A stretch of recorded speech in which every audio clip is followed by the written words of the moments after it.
berseri.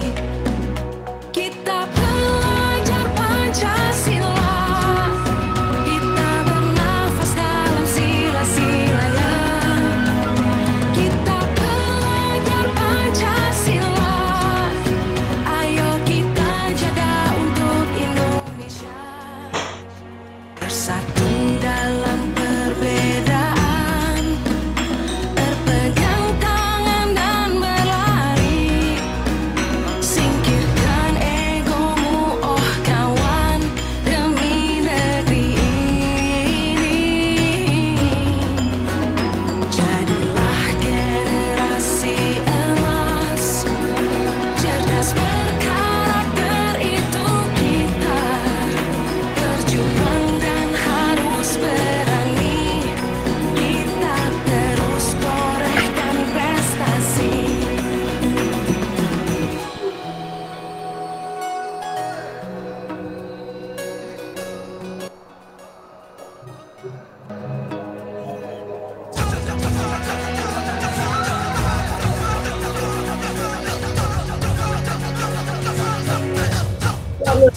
Kita belajar Pancasila, kita bernafas dalam sila-silanya.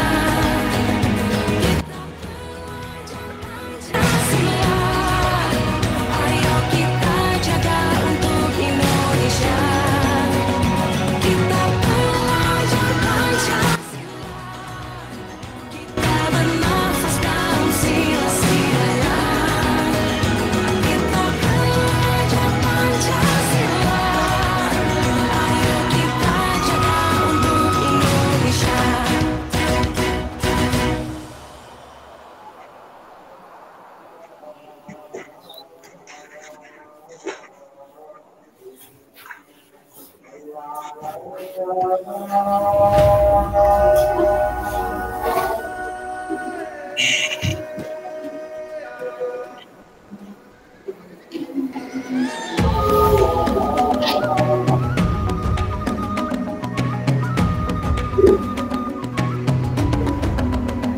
Bangun dan bukalah matamu, saatnya meraih mimpimu. Arahkan pandangan ke depan, Tuhan kan menuntunmu. Sadarilah masa berganti, tantangan kan kita hadapi. Bergandeng tangan untuk negeri, era kita menanti berseri. Kita belajar Pancasila, kita bernafas dalam sila-silanya. Kita belajar Pancasila, ayo kita jaga untuk Indonesia. Bersatu dalam perbedaan, berpegang tangan dan berlari. Singkirkan egomu, oh kawan, demi negeri ini. Jadilah generasi emas, cerdas berkarakter itu kita. Berjuang dan harus berani, kita terus torehkan prestasi.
Bapak Ibu, kita tunggu beberapa saat lagi karena masih terdengar azan ya.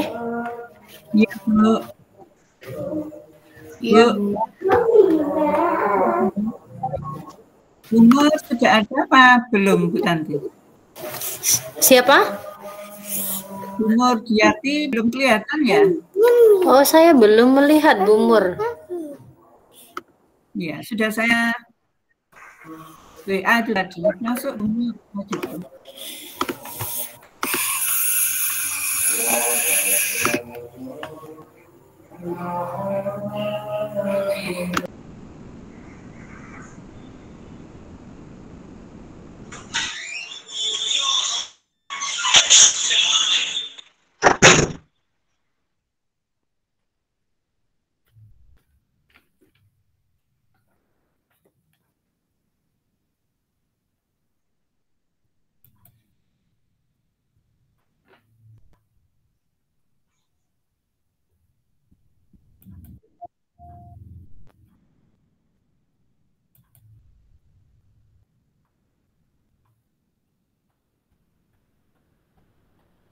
Bu Nindita. Iya, Bu. Sudah hadir ini di sini saya. Cari di mana?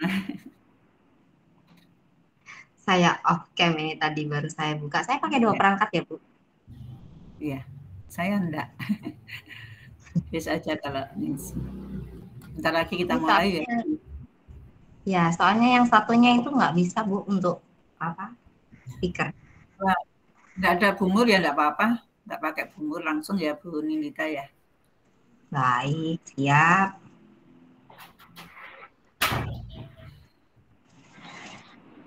Bu Tanti. Siap, Bu Sri, gimana? Nah, Andika yang share ya, bukan saya ya.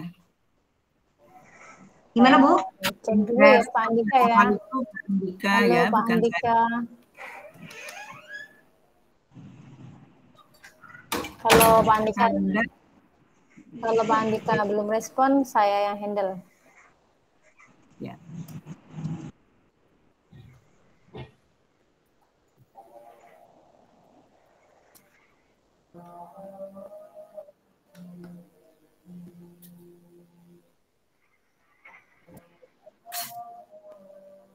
Saya ya enggak apa-apa Bu, cuma kalau saya belum menyiapkan lagu Indonesia Rayanya. Oke, siap. Saya siap, Bu.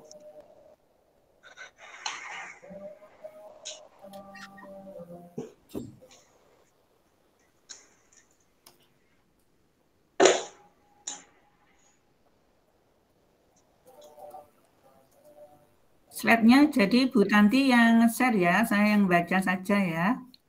Oke, yang punyanya Bu Sri ya. Lagunya di bagian setelah siapa? Oke. Setelah doa Pak Samsul bagaimana? Untuk memimpin doa atau langsung saja ya? Langsung saya di pembukaan aja Bu ya. Pembukaan ya. Sebentar, saya izin 5 menit, enggak ada. Berapa menit sebentar saya siapkan.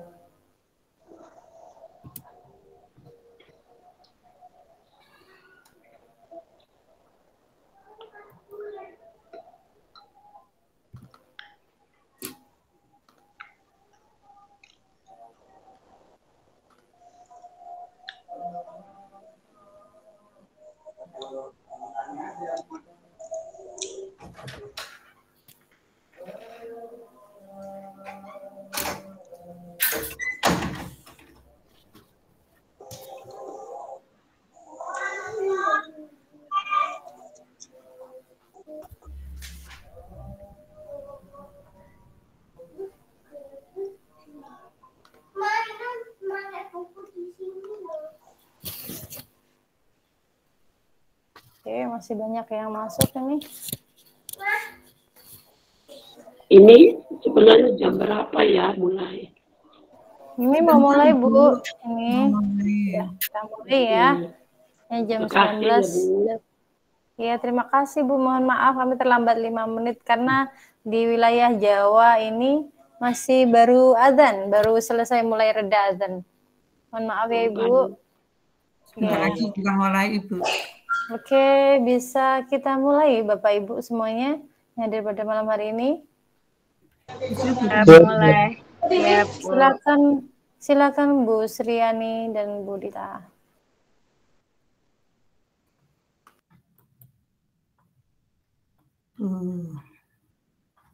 Siap ya Bu Tanti?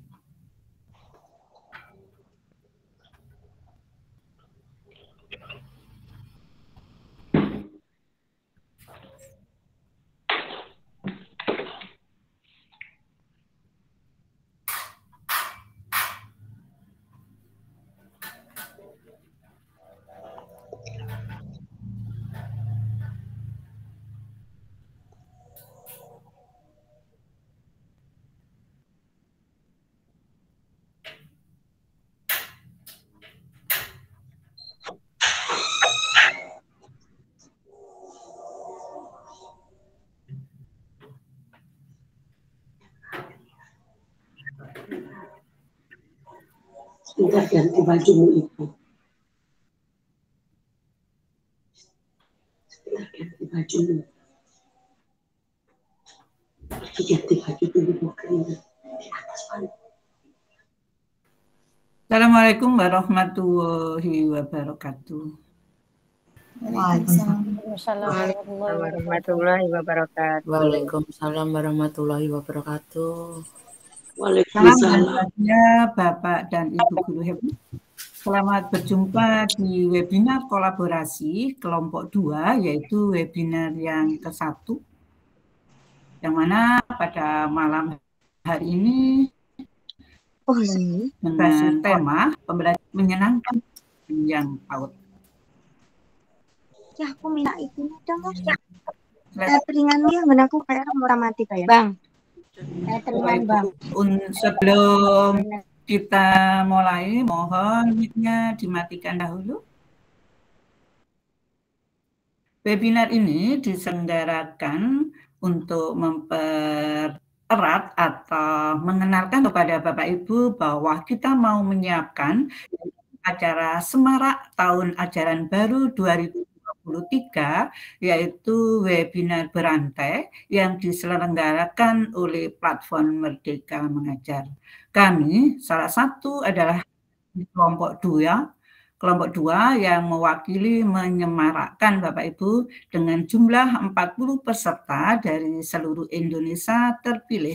Alhamdulillah di kelompok 2 patut bersyukur bahwa kita masih bisa berbagi terhadap guru-guru semua di Indonesia.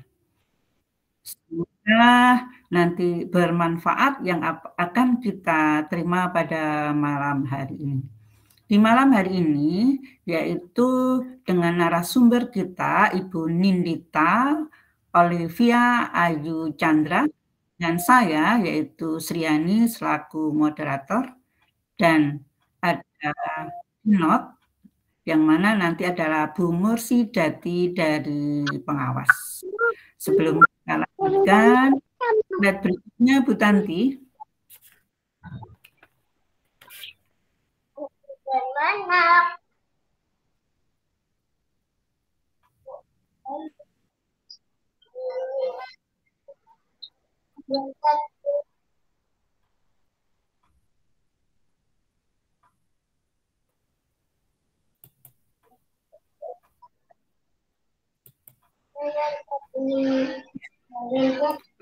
Hari ini yaitu penanggung jawab dari kelompok kami adalah Ibu Tanti Dian Safitri, kemudian Bapak Samsul Farosi, kemudian Bapak Andika Faris. Sedangkan keynote-nya si Dati. Kemudian moderator saya sendiri Sriani, pembicara Ibu Nindita Olivia Ayu, dengan penyiapan acara Bapak Buyung, kemudian Bu Lindawati, Bapak Ludi Utomo, dan Ibu Naneng Marliani. Lanjut Bu Tanti.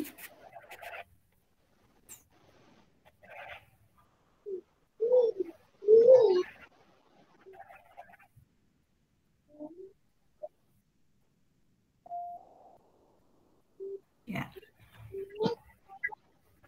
Susunan acara pada malam hari ini yaitu pembukaan, kita lanjut doa, kemudian pembacaan tata tertib, kemudian sambutan dari Jati, lalu dilanjutkan pemaparan dari narasumber, kemudian lain-lain.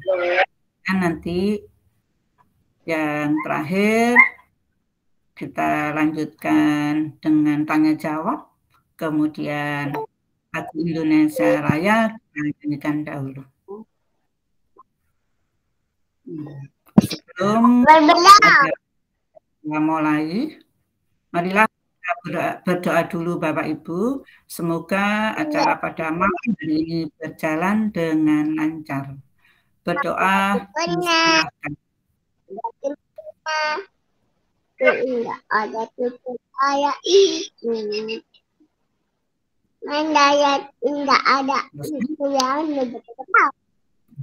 Patutlah kita bersyukur.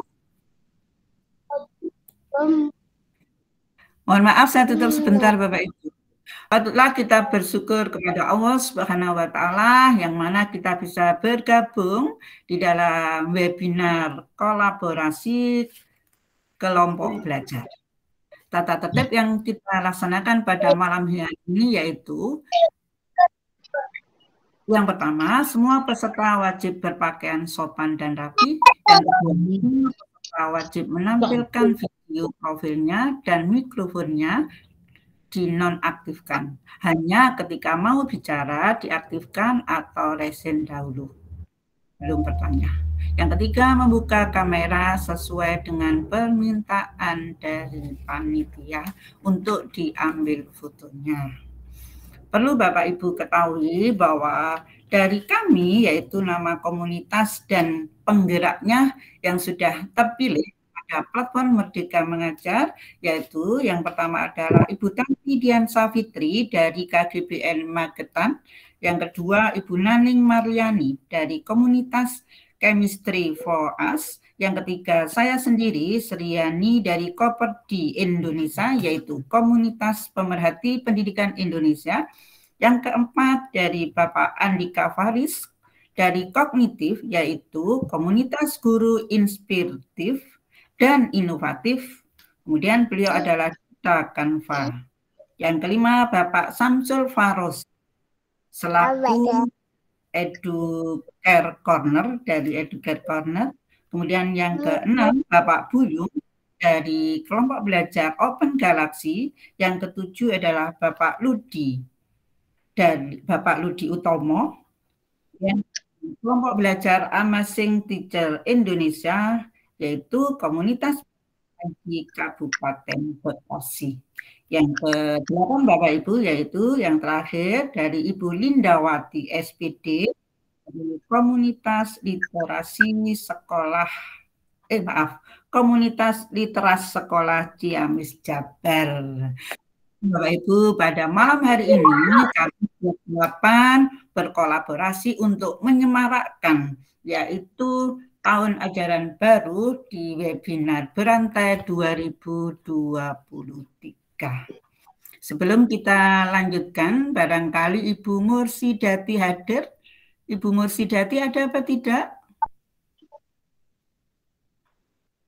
Oh, tidak ada ya Bapak Ibu.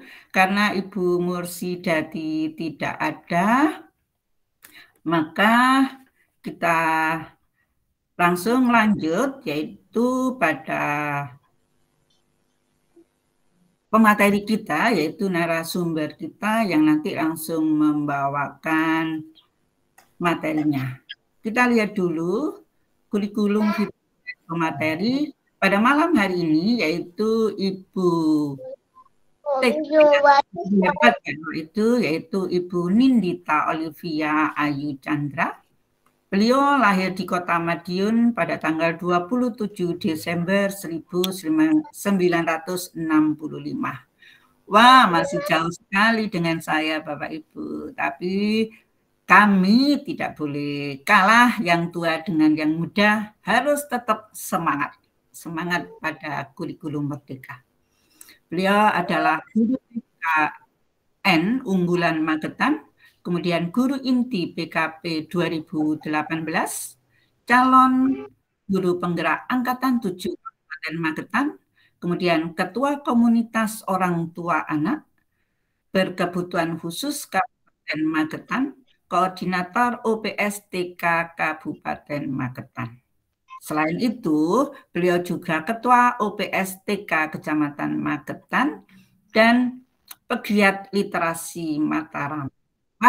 Ada satu lagi Bapak Ibu, yaitu penulis buku. Marilah pada malam hari ini kita saksikan apa yang mau dipaparkan oleh Ibu Nindita Olivia Ayu Chandra. Mudah-mudahan ilmu yang diberikan bermanfaat, khususnya buat anak didik kita, umumnya buat Bapak Ibu seluruhnya, yang mana selain pengajar PAUD, selain PAUD, kita pun walaupun tidak di PAUD tetap bisa melaksanakan dengan lancar. Alhamdulillah Bapak Ibu, sebelum saya berikan kepada Bu Nindita, yaitu Bu Mursidati, kebetulan sudah hadir Ibu. Alhamdulillah Bu Mursidati, selamat malam. Mic-nya Ibu. Mikrofonnya. Bunda. Assalamualaikum warahmatullahi wabarakatuh. Mohon maaf tadi ada gangguan sinyal, jadi baru bisa bergabung Ibu. Nggak apa-apa Ibu, silakan. Karena tadi sudah saya lewati, mohon maaf. Sudah saya panggil tadi Ibu, karena itu sebelum kita lanjutkan ke Lagu Indonesia Raya, sudah disiapkan Bu Tanti. Kita mungkin Bu Mursidati dahulu mau memberikan sambutannya sehingga pada kolaborasi Kombel ini dapat berjalan dengan lancar. Silakan Bu Mursidati, disilahkan. Assalamualaikum warahmatullahi wabarakatuh. Mohon izin Bapak Ibu, selamat malam. Salam sehat untuk kita semua. Alhamdulillah malam ini kita dapat bergabung di webinar yang diselenggarakan oleh Koperdi dalam rangka mohon maaf Bu Mursi, bukan Koperdiin Bu Mursidati, mohon diralat. Kita selenggarakan berkat kolaborasi 8 kelompok belajar.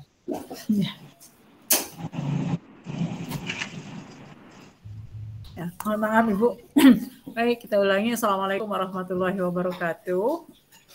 Terima kasih Bapak Ibu sudah hadir di dalam webinar yang diselenggarakan secara bersama oleh kolaborasi 8 kelompok belajar ini. Alhamdulillah malam ini kita dapat bersama-sama hadir untuk belajar lebih dalam lagi. Semoga apa yang akan disampaikan oleh Bapak Ibu oleh Ibu narasumber kita malam ini dapat memberikan pemahaman kita lebih dalam lagi. Baik Bapak Ibu, mari kita sambut narasumber dan moderator kita. Waktu dan tempat kami persilahkan. Terima kasih Bu Mursidati. Kita lanjutkan Bapak Ibu, sebelum saya berikan kepada Bu Nindita, mohon mungkin Bu Tanti sudah menyiapkan. Silakan dilanjut Bu Tanti. Kita menyanyikan lagu Indonesia Raya.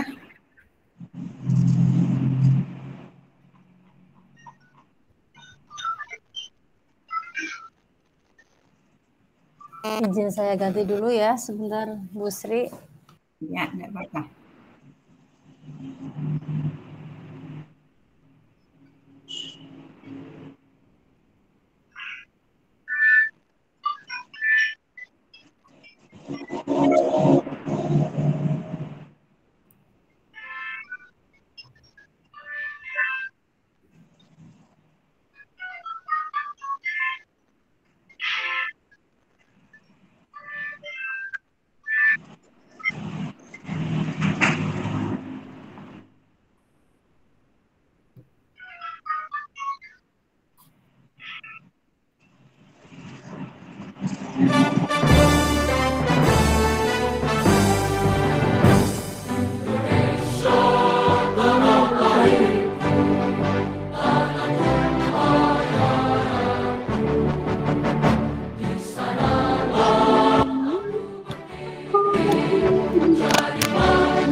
Bapak Ibu, kita lanjutkan pada malam hari ini, yaitu kita berikan kepada pemateri kita, yaitu kepada Ibu Nindita Olivia Ayu Chandra, MPD.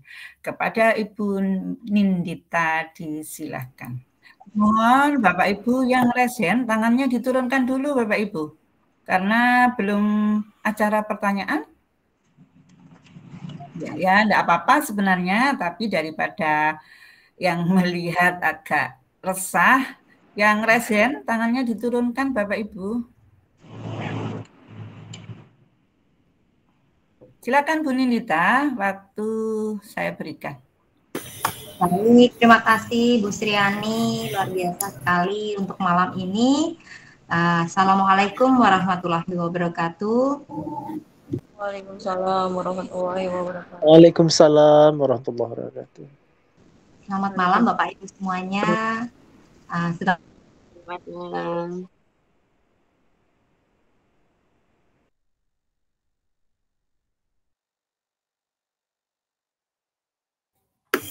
Mic-nya Bu Nindita. Bu Nindita, mic-nya, mikrofonnya diaktifkan Ibu. Cek, ya sudah. Oke. Ya, saya pakai 2 perangkat ini tadi sudah minta izin ya Bapak Ibu. Ya, sudah. Pokoknya oh iya, saya ulangi aja. Baik, terima kasih Bu Sriani yang luar biasa pada malam hari ini. Assalamualaikum warahmatullahi wabarakatuh. Waalaikumsalam warahmatullahi wabarakatuh. Selamat malam, saya ucapkan untuk Bapak Ibu semuanya yang sudah hadir pada malam hari ini. Ini adalah malam yang luar biasa bagi saya karena bisa membersamai Bapak Ibu semuanya yang ada di sini. Luar biasa sekali, dari insya Allah kan yang datang pada malam hari ini tidak hanya dari kota Magetan saja, tapi dari berbagai kota.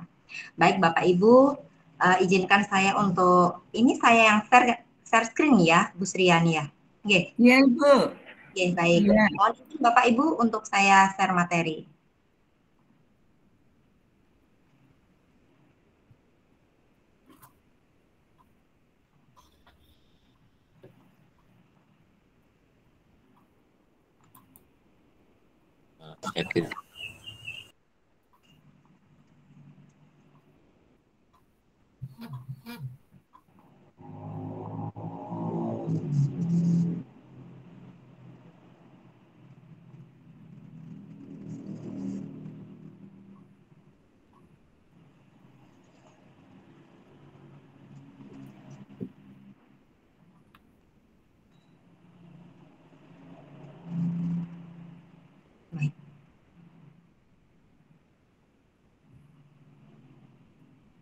Sudah bisa terlihat ya Bapak Ibu semuanya. Baik, pada malam hari ini kita semua akan belajar tentang bagaimana pembelajaran berbasis proyek yang menyenangkan di tingkat satuan PAUD. Sebelumnya izinkan saya untuk memperkenalkan diri. Kata pepatah tak kenal maka tak sayang. Perkenalkan, saya Nindita Olivia Chandra. Saya adalah salah satu guru yang saat ini sedang mengampu di TK Negeri Unggulan Kabupaten Magetan. Nah, begitu saja sepertinya tadi sudah dijabarkan banyak sekali sama Bu Sriani. Terima kasih Bu sudah membantu. Langsung saja ya Bapak Ibu. Nah, kita akan belajar tentang pembelajaran berbasis proyek. Nah, di sini apa sih pembelajaran berbasis proyek itu? Nah, di sini bisa kita lihat bahwa pendekatan pembelajaran berbasis proyek adalah sebuah pendekatan pembelajaran yang menekankan pada pengalaman praktis siswa melalui pengerjaan proyek yang relevan dan nyata. Nah, Bapak Ibu semuanya, dalam metode ini, itu murid itu memang diajak secara langsung terlibat dalam menyelesaikan tugas yang melibatkan mereka dalam sebuah penelitian, kemudian eksplorasi, analisis, dan penerapan konsep-konsep yang mereka pelajari. Pembelajaran ini memberikan murid kesempatan dalam mengembangkan keterampilannya, pemikirannya kritis, bagaimana bisa berkolaborasi, kemudian bagaimana mereka bisa berkomunikasi, dan juga bagaimana mereka bisa memecahkan masalah-masalah yang mereka hadapi. Intinya, pada pembelajaran ini, siswa itu diajak untuk melakukan investigasi, mencari solusi kepada masalah-masalah yang tidak biasa. Nah, di sini para murid itu akan diajak dengan menanyakan dan merevisi, kemudian menyempurnakan pertanyaan. Kemudian mereka akan diajak untuk membuat sebuah prediksi, kemudian mendesain suatu rencana atau eksperimen, kemudian mengumpulkan dan juga menganalisis data-data yang sudah mereka kumpulkan, sehingga pada akhirnya mereka bisa membuat sebuah kesimpulan. Nah, di dalam pembelajaran berbasis proyek ini, murid itu diajak untuk mengkomunikasikan ide-idenya, menanyakan pertanyaan yang baru, dan juga hasil akhir dari kegiatan yang mereka laksanakan atau mereka lakukan adalah menghasilkan sebuah proyek. Nah, menerapkan pembelajaran berbasis proyek ini menurut saya itu banyak sekali Bapak Ibu manfaatnya. Yang saya rasakan di sini, saya sebagai guru, itu dalam pembelajaran ini saya jadi lebih bersemangat. Nah, di sini saya itu dituntut untuk saya menjadi guru tidak monoton. Saya harus kreatif. Bagaimana? Berarti saya harus menghadirkan sesuatu hal-hal yang bisa menarik siswa-siswa atau murid-murid saya untuk semangat dalam melaksanakan pembelajaran. Nah, di sini saya juga termotivasi dalam melaksanakan pembelajaran ini, saya termotivasi sekali. Kemudian tertantang untuk membuat pembelajaran yang lebih berbahagia lagi. Membuat pembelajaran yang bisa membuat murid-murid saya menjadi bahagia dalam mengikuti pembelajaran yang kami laksanakan. Karena kenapa kok menjadi lebih bahagia? Karena pada saat pembelajaran berbasis proyek ini, pada umumnya murid-murid itu akan, saya sendiri itu akan melihat sebuah keajaiban-keajaiban yang terjadi di dalam kelas. Yang sebelumnya belum pernah terjadi, saya bisa jadi pada saat itu saya melihat, loh ternyata anak-anak seperti ini ya, kok anak-anak bisa begini ya. Nah, seperti itu. Nah, kemudian di dalam pembelajaran berbasis proyek ini, sesungguhnya tidak hanya guru yang merasakan, tetapi kepala sekolah pun kedepannya akan menjadi lebih inovatif dalam memfasilitasi dan menyediakan alat dan juga media-media yang beragam untuk mendukung pembelajaran yang dilaksanakan di sekolah tersebut.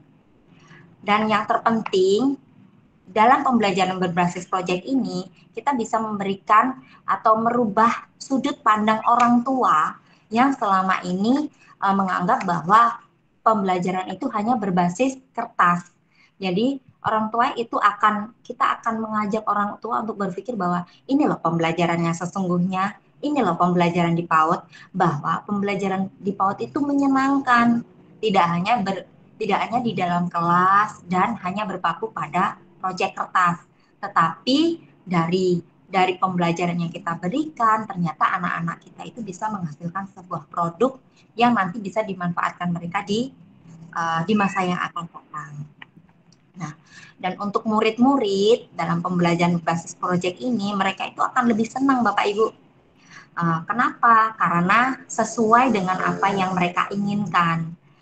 Bukan semata-mata itu adalah pembelajaran yang kita pilihkan atau guru yang memilihkan, tetapi mereka bisa merencanakan pembelajaran yang mereka inginkan, sehingga pembelajaran yang nanti akan dilaksanakan mereka itu akan tampak lebih menyenangkan karena mereka merasa bahwa memiliki ini adalah bagian dari kegiatan saya, begitu. Nah, jadi bisa dikatakan bahwa dalam pembelajaran berbasis proyek ini bisa dikatakan bahwa bukan murid yang akan dipaksa untuk mengikuti kurikulum, tetapi pada akhirnya kurikulum yang akan mendekati murid-murid. Nah, selanjutnya ini Bapak Ibu, pembelajaran berbasis proyek itu kaya dengan ilmu kehidupan. Itu sudah jelas. Kenapa? Karena di dalam pembelajaran berbasis proyek ini, anak-anak itu mau tidak mau mereka akan distimulasi untuk bernalar kritis. Jadi di sini itu karena rasa ingin tahu yang dimiliki anak-anak, akhirnya anak-anak akan berproses untuk menemukan jawaban yang membuat anak itu akan selalu mengingat. Kenapa kok mengingat? Karena mereka akan melaksanakan secara langsung dari apa yang mereka mengingat itu, dan juga proyek-proyek yang mereka lakukan itu adalah sesuatu yang sudah merupakan bagian, itu adalah pilihan saya. Mereka akan memiliki rasa bahwa pembelajaran itu adalah milik saya. Nah, di dalam pembelajaran berbasis proyek ini juga bisa membentuk karakter daripada murid-murid kita. Di dalam karakter ini, di dalam pembelajaran ini, murid itu diajarkan sedini mungkin untuk tidak mudah menyerah. Bahwa saat kita melaksanakan proyek, proyekku gagal. Nah, mereka akan kita ajarkan lagi untuk jangan menyerah. Ayo, ini bagian dari sebuah proyek, kita laksanakan lagi. Nah, kita bikin lagi proyek yang baru. Nah, seperti itu. Dari situ mereka akan belajar untuk bersabar. Kemudian yang terpenting adalah bagaimana mereka bisa belajar untuk saling bekerja sama. Karena di dalam project based learning ini siswa itu tidak hanya dilatih untuk mandiri, tetapi mereka juga akan diajarkan belajar bagaimana kita bisa belajar secara kelompok, begitu. Dan yang terakhir, iya, Ibu. Bagaimana kalau sebaiknya on cam beberapa, Ibu? Karena biar kelihatan cantiknya Bu Nindita. Oh ya? Ya. Ini saya sudah on cam itu, Bu. Oh, wajahnya nggak kelihatan itu, Bu? Tidak terlihat, Bu Dita. Ya. Iya toh. Mungkin apa karena saya yang berbagi itu ya? Terlihat. Saya yang presentasi. Oh enggak ada pengaruh.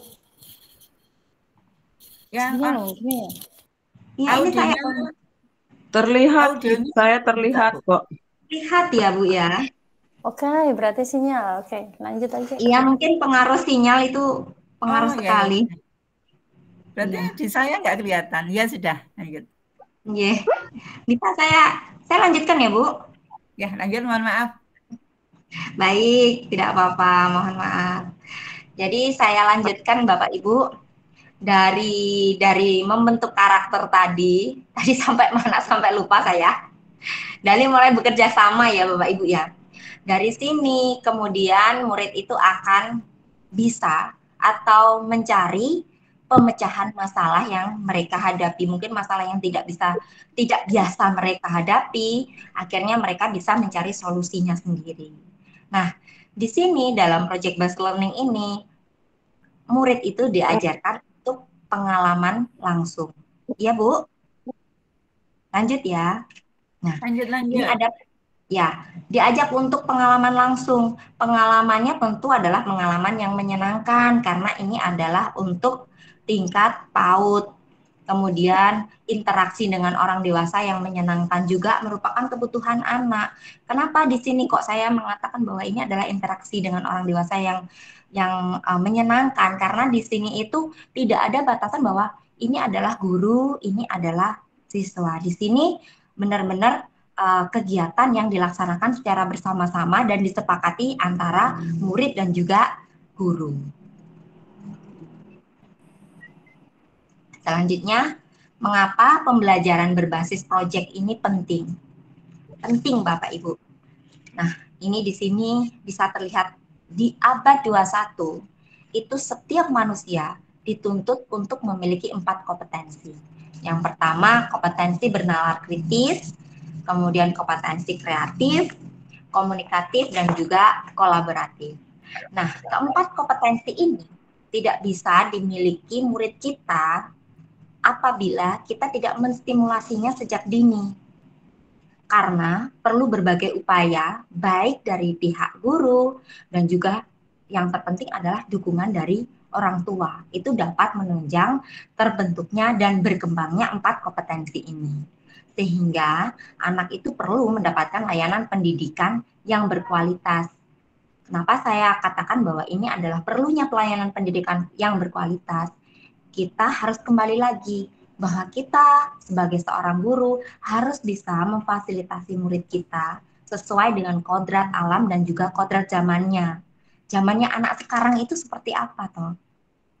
Alamnya anak-anak yang akan kita berikan pembelajaran itu yang seperti apa? Guru harus bisa memahami hal tersebut. Nah, tentunya dengan project based learning ini itu adalah modal pembelajaran yang tepat yang bisa diimplementasikan di satuan pendidikan anak usia dini.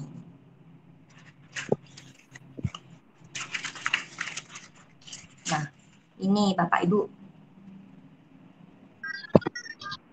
Nah, selanjutnya, kapan, di mana waktu pengelolaan pembelajaran berbasis proyek bisa diimplementasikan? Di sini tentunya harus ada kolaborasi atau kerjasama. Guru bersama dengan kepala sekolah itu sebelumnya perlu berdiskusi mengenai waktu yang tepat, kapan ya nanti kita akan mengadakan pembelajaran berbasis proyek ini. Karena apa? Karena dalam pembelajaran berbasis proyek ini tidak hanya yang dibutuhkan tidak hanya kesiapan dari guru, tetapi itu dibutuhkan kesiapan dari siswa juga, kemudian kesiapan dari kepala sekolah, bagaimana kita bisa memberikan sarana dan prasarana yang juga bisa memberikan fasilitas pembelajaran kepada siswa atau murid kita untuk menuju pembelajaran berbasis proyek. Nah, dengan membawa kurikulum ke dalam konteks kehidupan nyata, melalui pendekatan pembelajaran berbasis proyek ini, siswa itu akan didorong untuk menjadi seorang yang mandiri, pemikirannya menjadi kritis, dan juga mereka akan terbiasa menjadi pembelajar seumur hidup. Pembelajaran ini bukan hanya sebuah cara belajar, tapi melainkan kerjasama. Itu yang terpenting. Itu yang harus disiapkan bahwa guru itu harus benar-benar mengetahui kesiapan bahwa apa yang nanti akan kita berikan kepada siswa atau murid kita.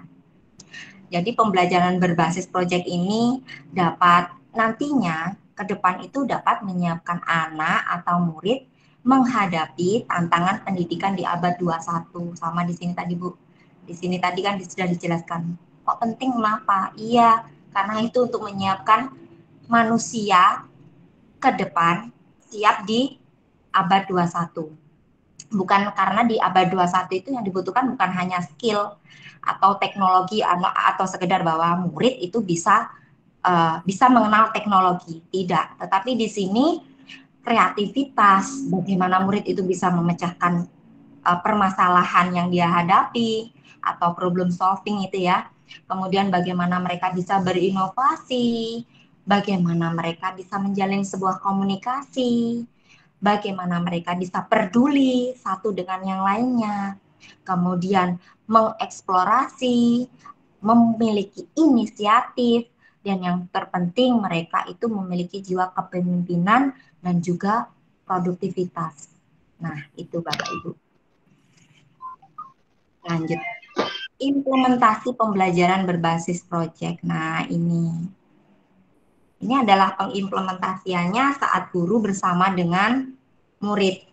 Nah, di sini yang pertama yang perlu kita ketahui adalah bagaimana menentukan topik dengan kegiatan yang menarik, kegiatan yang bisa mengajak murid-murid kita itu untuk menentukan topik pembelajarannya sendiri. Nah, biasanya di sini saya terbiasa dengan teman-teman itu menggunakan teknik read aloud dengan buku-buku yang berkaitan dengan topik-topik yang nanti akan membawa mereka untuk berpikir, oh iya, saya sepertinya harus belajar di topik ini. Nah, mungkin memantiknya melalui read aloud, membacakan buku-buku cerita bergambar. Dan ini juga saya melakukan kunjungan ke perpustakaan yang dimiliki di sekolah saya untuk mencari referensi terkait dengan topik-topik itu. Dan satu lagi, terkadang saya juga menyediakan video-video animasi untuk menegaskan atau memperkuat topik tersebut. Jadi di hari pertama mungkin saya akan berit aloud membacakan sebuah cerita yang ada kaitannya dengan topik. Setelah itu keesokan harinya mungkin saya akan mengajak anak-anak untuk berkunjung. Ayo deh, teman-teman, saya terbiasa memanggil murid saya itu teman-teman. Ayo teman-teman kita berkunjung, bagaimana kalau kita berkunjung, teman-teman setuju enggak? Oh, ternyata ada kesepakatan. Kalau begitu kita berkunjung, kita laksanakan kunjung di perpustakaan yang dimiliki sekolah. Dari sana kita memberikan kebebasan mereka untuk memilih buku-buku. Nah, kita juga menyediakan buku-buku yang berkaitan dengan topik yang nanti akan kita berikan kepada anak-anak. Selanjutnya ini adalah foto atau kegiatan saat saya mengajak anak-anak itu melihat film animasi yang terkait dengan topik yang nantinya akan kita buat untuk pembelajaran bersama. Seperti ini. Langkah yang kedua yaitu guru membangun proses berpikir kritis dengan memberikan pertanyaan pemantik. Nah, di sini ini ada satu foto kegiatan di mana saya mendampingi siswa-siswa untuk menggambar apa saja yang ada di lingkungan sekolah.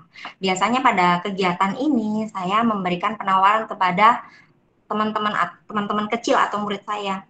Teman-teman kepingin belajar di dalam atau di luar? Biasanya mereka akan, oke Bunda kita belajar di luar. Baik, kita akan belajar di luar. Teman-teman pengen belajar yang seperti apa? Nah, karena di sini mereka ingin menggambar bebas. Nah, saya giring mereka untuk menuju ke topik. Coba teman-teman lihat di sekitar sekolah kita ini ada apa saja ya. Mereka akan menyebutkan, ada ini Bun, ada ini, ada ini. Oh iya, banyak nggak tanaman yang ada di sini? Oh banyak. Oke, teman-teman boleh loh menggambar taman yang ada di sekolah. Kemudian isi dari tanaman tersebut, ada apa saja coba, ayo kita gambar, seperti itu. Nah, selain itu, ini juga ada kegiatan mendampingi murid untuk mencari gambar tanaman yang ada di dalam koran atau majalah-majalah bekas. Di sini saya meminta untuk anak-anak itu kita membuat sebuah kesepakatan. Teman-teman, bagaimana kalau kita besok memanfaatkan majalah atau koran yang sudah tidak dipakai sama mama atau papa? Oke, setuju. Nah, kalau setuju, berarti baru setelah itu kita, ayo deh kita coba. Kemarin teman-teman menggambar apa ya? Gambar tanaman, gambar bunga. Oh ya, ayo coba kita cari. Ada nggak gambar itu di koran-koran bekas ini? Nah, di situ. Ini adalah kegiatannya mereka. Selanjutnya, saya mendampingi murid untuk mengamati tanaman yang ada di sekitar sekolah yang bisa mereka manfaatkan untuk pembelajaran. Nah, di sini biasanya teman-teman coba dong dilihat di sini ada tanaman apa saja. Bisa nggak ya kira-kira kalau kita manfaatkan tanaman ini? Pasti akan, oh iya bisa Bun. Nah, apa ya? Coba teman-teman bisa nggak menyebutkan? Nah, kebetulan di tempat sekolah saya itu banyak sekali tanaman-tanaman yang bisa dimanfaatkan. Seperti mangga, kemudian pepaya, dan masih banyak lagi. Nah, ini Selanjutnya adalah mematangkan topik proyek melalui kegiatan. Nah, di sini biasanya saya mengenalkan. Kalau anak-anak itu belum, saya ajak langsung. Anak-anak, ayo deh, anu loh, Bunda punya tanaman ini. Bunda tadi dari rumah bawa seperti ini. Teman-teman tahu enggak ini tanaman apa? Nah, ini saya mengenalkan jenis tanaman yang bisa dimanfaatkan murid seperti tanaman toga. Dan kebetulan di sekolah itu banyak sekali ditanam jahe merah. Nah, di situ salah satunya saya membawa jahe, membawa kunyit, membawa, dan di sana juga ada lidah buaya. Cuma ini tidak gambarnya tidak ada, Bun. Saya lihat yang ada lidah buayanya itu. Nah, selanjutnya saya ajak teman-teman itu untuk melakukan kunjungan dalam rangka pengamatan yang dapat menguatkan topik tanaman. Nah, di sini saya mengajak anak-anak itu untuk melakukan, ayo kapan-kapan kita main yuk ke Dinas Pertanian. Kebetulan dinas itu dekat sekali dengan sekolah saya. Nah, di sana anak-anak itu diajak untuk mengamati apa saja yang ada di situ. Dan kebetulan pada saat itu Dinas Pertanian itu menanam apa sayur-sayuran, itu mereka mengamati seperti itu. Nah, selanjutnya selain kita ajak berkunjung, kita juga bisa melakukan pengamatan bagian-bagian tanaman yang ada di sekitar sekolah atau kebun sekolah yang bisa dimanfaatkan untuk melaksanakan proyek. Nah, ini adalah kegiatan anak-anak itu mengamati. Dari kegiatan itu, kita bisa berdiskusi, melakukan diskusi untuk menyusun atau mendesain perencanaan proyek. Nah, di sini saya menggali informasi sebanyak-banyaknya terkait apa yang diinginkan anak-anak. Nah, saya di sini biasanya saya menggunakan pertanyaan-pertanyaan pemantik. Seperti misalkan contohnya, teman-teman kemarin kita sudah berkunjung ke Dinas Pertanian. Apa saja sih yang teman-teman lakukan di sana? Kayaknya asik enggak? Nah, mereka akan bilang, oh kayaknya asik ya. Kemarin itu banyak sekali pendapat dari murid-murid bahwa, oh ternyata keren loh Bun, kemarin itu di sana ada alat ini, ada alat ini. Nah dari situ saya, oh iya ternyata bertani atau bertanam itu mengasihkan ya nak ya. Nah, akhirnya mereka akan, iya ternyata ayo gimana? Akhirnya dari situ kita bisa membuat atau melakukan sebuah kesepakatan dan pengambilan suara terhadap proyek yang akan dipilih. Dari situ anak-anak akan memilih sendiri. Ayo dong Bun, kita tanam. Oke, kalau gitu enaknya kita mau nanam apa ya? Nah, aku mau nanam ini, aku mau nanam ini. Oke, baik. Gimana? Kita kasih juga penyusunannya. Kalau teman-teman pengen main, enaknya kapan ya kita nanti bercocok tanamnya? Kita sepakati deh enaknya hari apa. Pasti anak-anak akan bilang, gimana kalau kita bercocok tanamnya di hari ini aja Bun, di hari Jumat. Kan kita nanti sekalian Jumat bersih. Nah, oke, buat baik. Nah, dari sini diskusinya itu kita susun dengan anak-anak. Baik menyusun kesepakatan untuk mengambil sebuah proyek itu dan juga waktunya kapan anak-anak mau melaksanakan proyek itu atau kegiatan itu. Nah ini kegiatannya. Kebetulan kan di sekolah kami itu lahannya cukup luas Bapak Ibu. Jadi di sini itu kami benar-benar memanfaatkan lahan yang ada, memanfaatkan aset yang ada di sekolah kami, yaitu lahan-lahan di belakang kelas, kemudian di dekat dengan aula. Ini adalah kegiatannya anak-anak menanam. Nah, dari hasil tanam ini, kita akan mengajak anak-anak untuk kesehariannya melihat apa yang mereka tanam dan juga merawat. Jangan sampai anak-anak itu hanya sekedar menanam, ya sudah. Tapi kita ajak, gimana? Ini sudah 1 minggu loh nak, kemarin yang kita tanam, yuk kita lihat, yuk kita kasih air. Nah, kita ajak anak-anak, ayo kita kasih air. Bun, kata mama, ada kemarin itu salah satu murid saya yang mengatakan bahwa, Bun, kata mama itu harus diberi pupuk. Oh iya ya, pupuk apa? Seperti itu. Kadang itu ada kata-kata anak-anak itu yang menyeletuk itu yang luar biasa. Menurut saya itu amazing. Itu yang membuat tantangan bagi saya bahwa saya harus mengadakan proyek-proyek lagi selanjutnya seperti itu. Karena itu yang yang tidak saya pikirkan ternyata anak-anak bisa berpikir sampai ke situ. Nah, ini. Nah, ini yang hasil terakhir itu adalah, ini adalah proyeknya sesungguhnya, yaitu Kit Market. Dari hasilnya itu kan kita mengajak anak-anak untuk menunggu.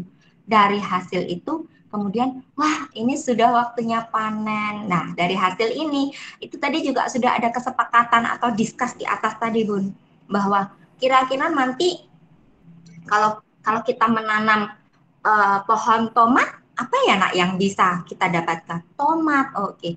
Kalau sudah bisa, waktunya kita panen. Mohon maaf, ini dokumentasi saya waktu anak-anak panen itu saya cari ternyata tidak ada.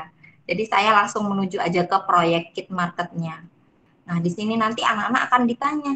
Nah, ternyata anak-anak itu punya ide yang luar biasa loh, Bun. Bun, panennya banyak. Ayo kita jual. Wah, ini. Iya ya, bisa ya. Gimana kalau kita jual? Gimana kalau kita jual besok? Gimana? Teman-teman setuju nggak? Oke, setuju. Nah, dari sini, Bun, dari pembelajaran ini yang saya luar biasa sekali. Akhirnya anak-anak itu bisa belajar secara tidak langsung. Mereka bisa belajar tentang kewirausahaan. Kemudian mereka juga bisa belajar tentang berdagang itu seperti apa. Kita bisa mengajarkan literasi dan numerasi yang mengasihkan untuk anak-anak pada kegiatan ini. Kok bisa? Nah, ini di sini ada. Nah, ini yang jual itu anak-anak sendiri. Nah, kita kerjasama dengan wali murid. Kita mengundang wali murid. Kita undang mereka untuk membeli hasil karyanya anak-anak dan juga hasil panennya anak-anak. Nah, di sini kita tuh mengajarkan literasi numerasi yang luar biasa kepada anak. Pada saat itu, kita akan adakan diskusi lagi. Oke, teman-teman. Karena besok itu kita akan mengadakan kegiatan pasar, teman-teman akan berjualan, kita harus menentukan dulu harganya. Oh iya Bunda, nah itu gimana? Kalau kemarin tomat itu kira-kira kita harga berapa ya? Nah, dari situ mereka akan mengeluarkan, aku mau jual tomat ini satu harganya 5.000. Wah, katanya ada murid saya itu yang namanya Mikaela itu memang cerdas ya Bu. Itu kemahalan. Aku itu sering ke pasar sama mama, tomat itu harganya tidak 5.000. Nah, yang seperti itu penemuan yang luar biasa. Ternyata dari situ mereka itu bisa bertukar pendapat atau bertukar ide. Nah, di sini saya juga mengajarkan bisa memberikan fasilitas kepada anak-anak. Nah, nanti pada saat kita siapkan ya bukunya.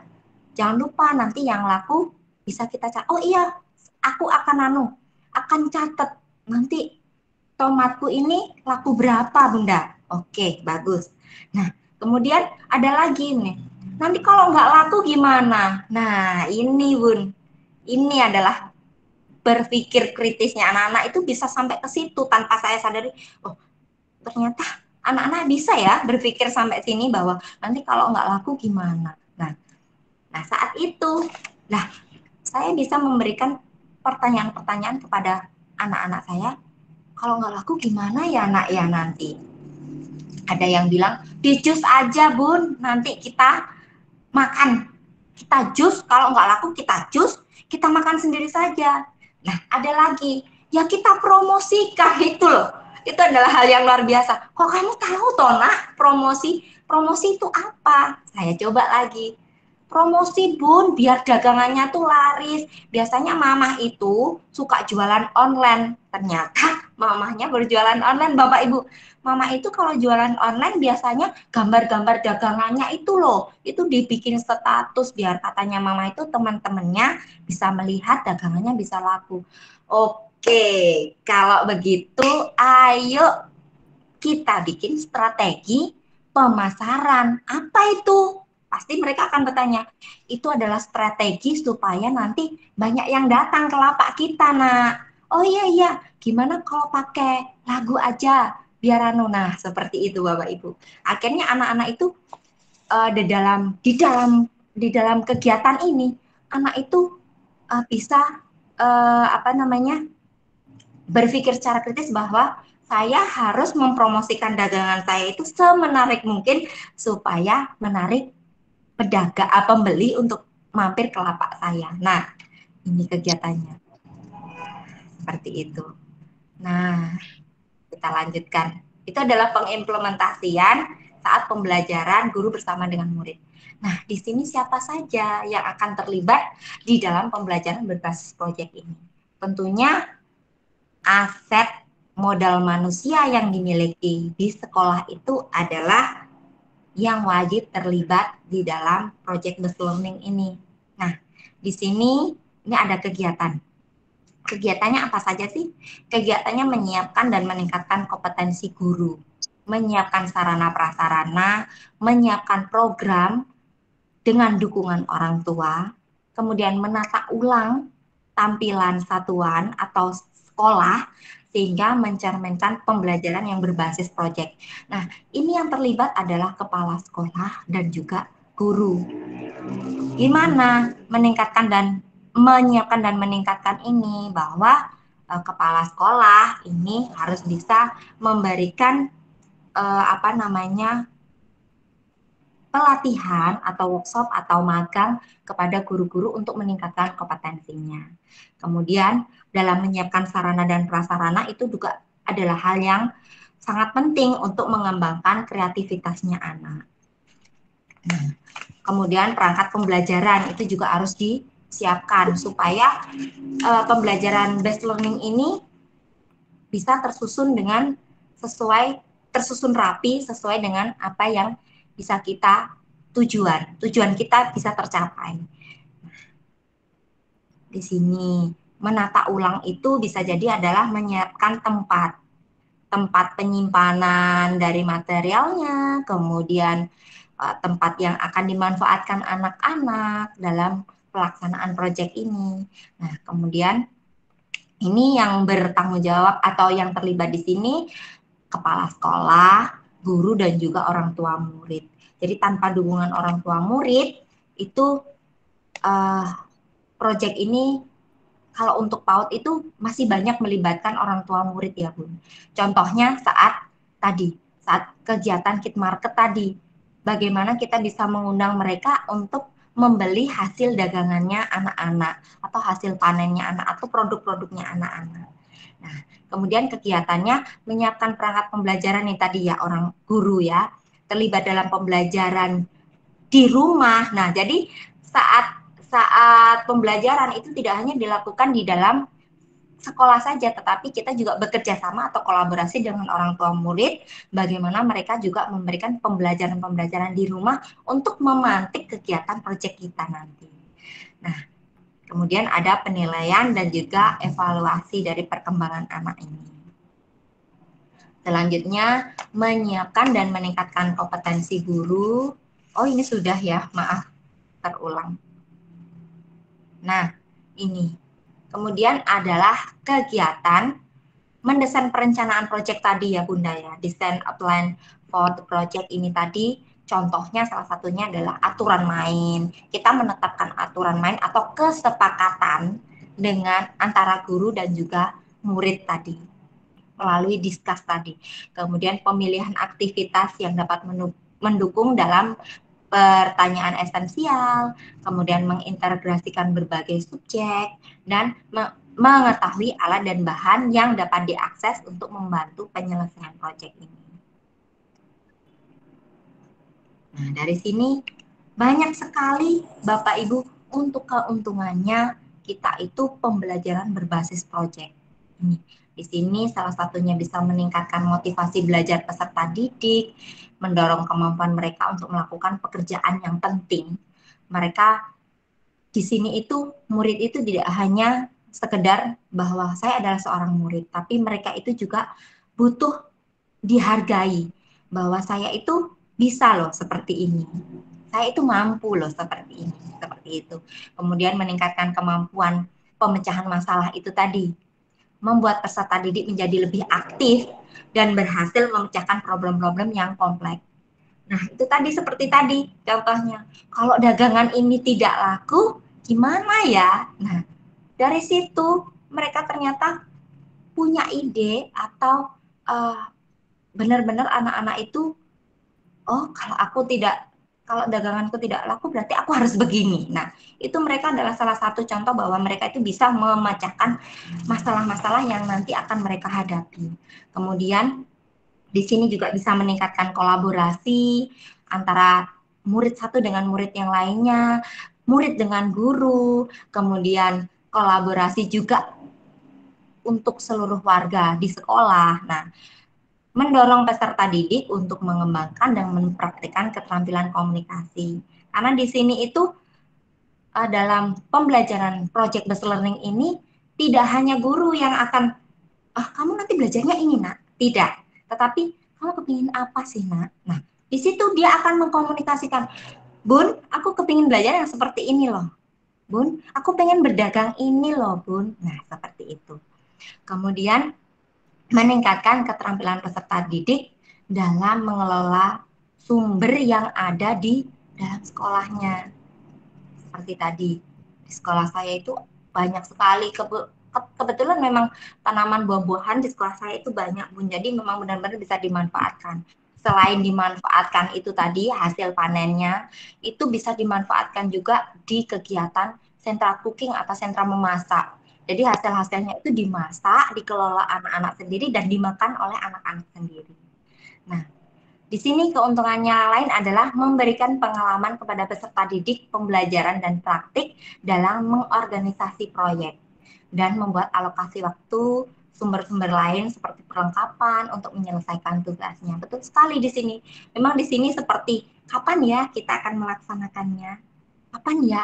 Itu memang ada sebuah pembicaraan atau diskusi antara guru dan juga muridnya. Nah, menyediakan pengalaman belajar yang melibatkan peserta didik secara kompleks dan dirancang untuk berkembang sesuai dengan dunia nyata. Ini yang paling penting. Karena melibatkan peserta didik secara kompleks, kemudian berkembang sesuai dengan dunia nyata, itu memang betul Bun. Di dalam pembelajaran berbasis proyek ini, nanti kita akan menyiapkan anak-anak kita itu tidak sekarang, tapi di masa depan, mereka akan bisa menyelesaikan masalah saat mereka itu akan hidup dengan masyarakat, itu mereka akan mulai, oh iya, saya bisa menyelesaikan masalah yang saya hadapi, begitu. Nah, melibatkan para peserta didik untuk belajar mengambil informasi, menunjukkan pengetahuan yang dimiliki, kemudian diimplementasikan dengan dunia nyata. Contohnya tadi, dia mengambil informasi dari mama itu juga pedagang online Bun, itu dibuat status, biar dagangannya laku. Nah, seperti itu informasi. Nah, kemudian mereka itu berani menunjukkan bahwa saya tahu loh, karena mama itu juga pedagang. Nah, seperti itu. Kemudian, apa yang didapat informasi itu bisa mereka implementasikan. Contohnya, oh ya berarti aku harus mempromosikan. Nah, seperti itu. Kemudian membuat suasana belajar menjadi menyenangkan. Itu yang paling penting. Sehingga peserta didik maupun pendidik menikmati proses pembelajaran. Kalau diajak secara langsung, praktek, itu anak-anak tidak akan bosan. Berbeda dengan kita berbasis kertas. LK lagi. Kalau begitu kan anak-anak senang. Iya, ayo kita bercocok tanam yuk. Ayo, oh caranya panen seperti ini. Nah, pada akhirnya kita juga akan memberikan pemantik kepada anak-anak itu bahwa pekerjaan petani itu bukanlah pekerjaan yang, karena selama ini kadang kok petani sih, tapi petani modern sekarang itu berbeda. Nah, ini loh di eranya anak-anak yang sekarang ini kita harus bisa memberikan bahwa ini adalah profesi yang luar biasa, seperti itu contohnya. Nah, ya ternyata sudah selesai ya Bu. Baik, demikian itu adalah pemaparan dari saya. Mohon maaf apabila ada kurangnya. Saya kembalikan lagi ke Bu Sriat. Bu siapa tadi? Terima kasih Bu. Iya Bu Sriani, mohon maaf Bunda. Saya nyari namanya Bu Sriani. Ini yang gambarnya. Iya. Saya buka, saya tutup. Kenapa? Sinyal. Iya Bu, di sini juga sepertinya perpet-perpet gitu. Kita lanjutkan ke sesi tanya jawab ya Ibu. Iya. Ya. Ini sepertinya sudah ada ya Bu yang bertanya. Ya, kita lihat yang resen dulu Ibu, nanti baru ke chat. Yang di chat ada satu. Saya lihat dari atas, dari gambar saya, tidak lihat dari gambarnya orang, nggak apa-apa. Yang pertama yaitu kita beri kesempatan 3-3 apa langsung dijawab Bu Nindita? Monggo Bunda, saya ngikut aja gimana enaknya. Ya. Kita beri kesempatan 2, kemudian dijawab gitu ya Bu Nindita ya. Baik, siap. Ya. Yang pertama saya beri kesempatan kepada Bapak Firman Wahyudiansyah untuk memberikan pertanyaannya atau usulnya kepada Ibu Nindita. Kepada Bapak Firman disilahkan. Baik. Terima kasih Bu Sriani. Ini saya tidak buka kamera karena jaringannya kurang bagus ini. Iya Bapak, sama. Baik. Terima kasih Bu Sriani. Terima kasih Bu Nindita. Yang perlu kami tanyakan, ini tadi kan bercerita tentang pembelajaran berbasis proyek untuk anak-anak PAUD. Saya pernah mengamati begini Bapak Ibu sekalian. Untuk TK itu 75% gurunya yang berperan, kemudian SD 50-50, 50% gurunya, 50% siswanya.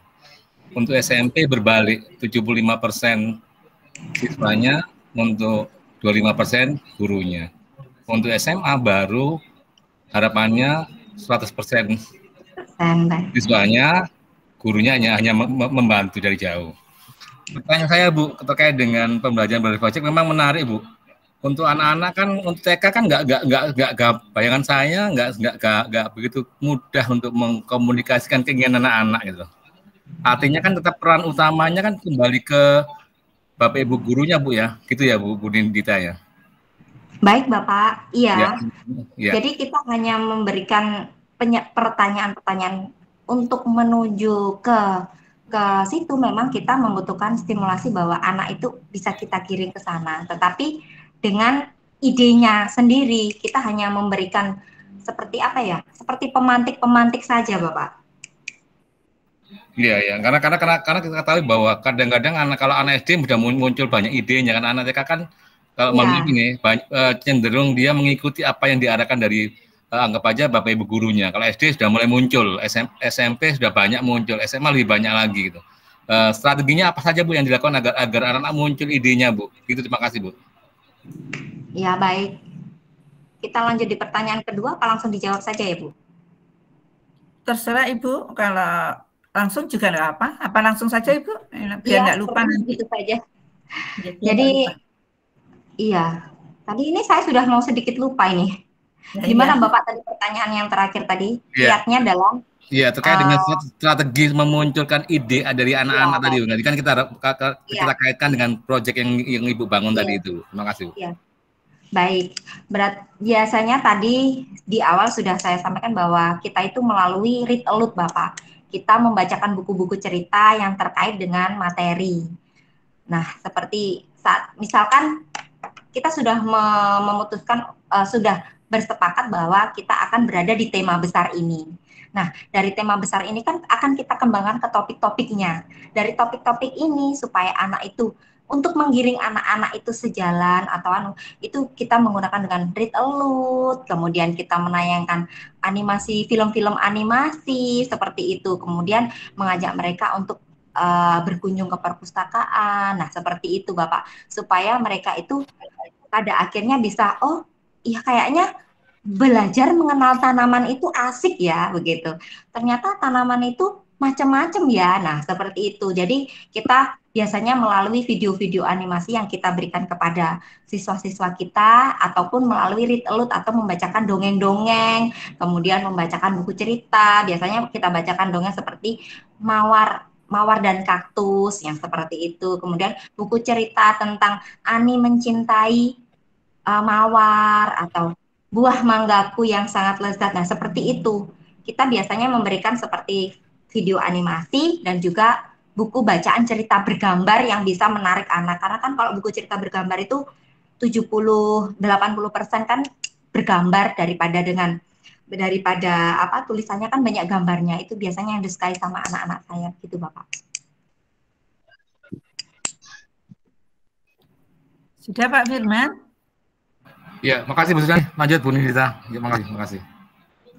Saya lanjutkan ke yang kedua ya Bu. Ini sudah tadi Bu. Bu Anis Riyadi. Silakan Bu Anis. Bu Anis. Oh, mungkin hanya lesernya saja. Kalau tidak ada saya turunkan. Kita lanjutkan ke Bu Eka. Bu Eka Aryati. Silakan Bu Eka.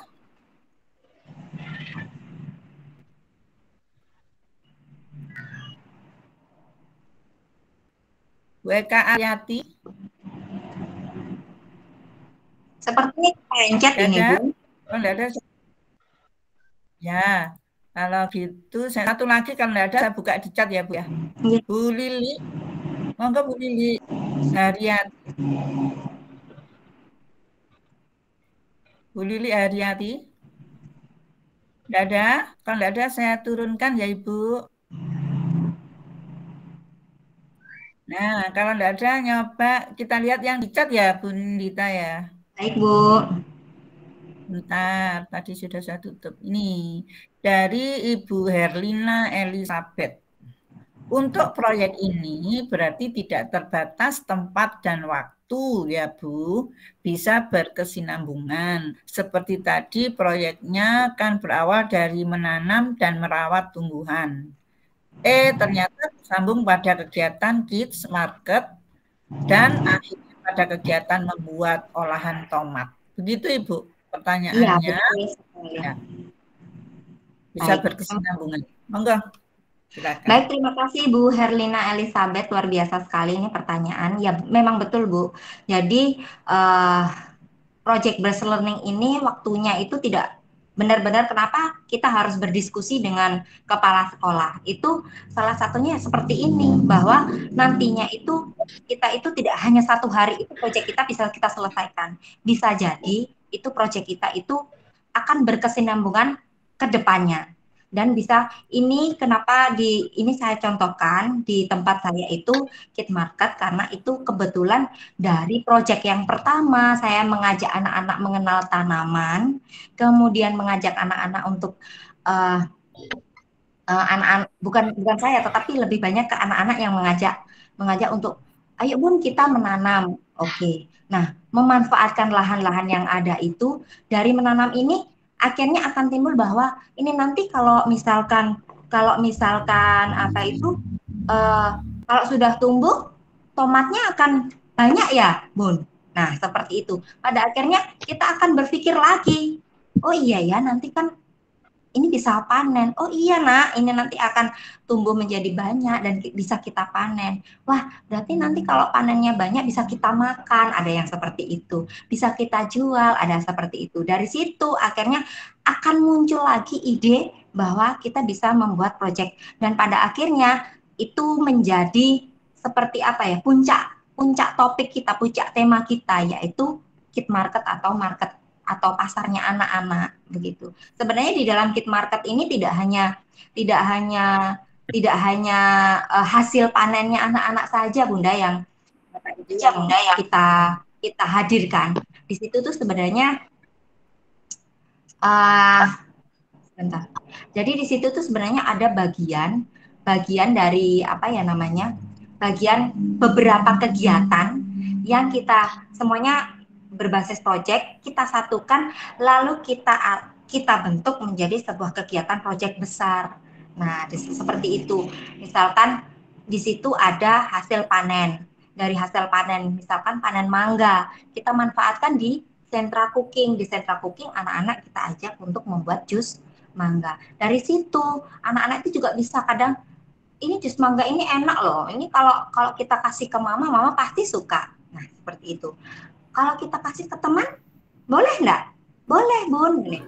Kalau misalkan ada yang beli, boleh enggak?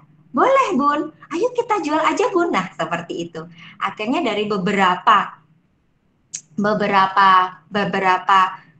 hasil mulai dari pengolahannya, kemudian dari hasil panennya secara langsung, itu bisa kita manfaatkan, kita giring untuk menuju ke proyek yang lebih besar lagi. Seperti itu, Bunda.